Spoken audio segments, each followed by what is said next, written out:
Good leaders are humble leaders. Those are the people that I respect the most in their leadership. The people who don't necessarily look like they've got it all together and they're the perfect person. So it was Rick Warren that defined humility, and he said, "It is not thinking of yourself less, but thinking less of yourself."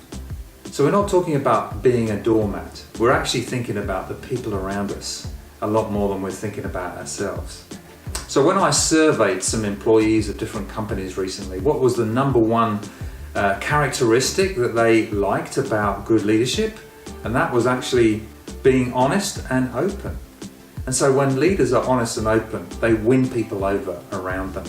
Public opinion is that the best leaders are ones who admit their own weaknesses. Good practice is trying to staff those weaknesses. In fact, I would agree with those people who say that actually leaders who can't be vulnerable, who can't talk about their own weaknesses, are actually a danger to their own organisation, because they're not able to see their own blind spots and see where they need help, and therefore could take their organisation down with them.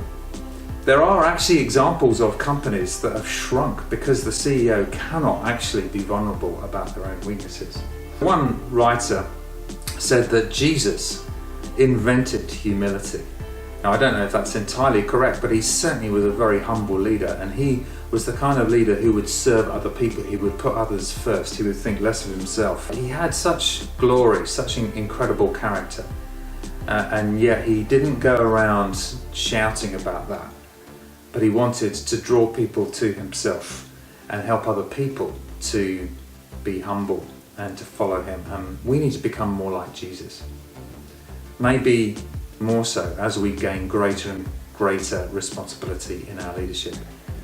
So the question is, how much do you think about yourself and how much do you think about others?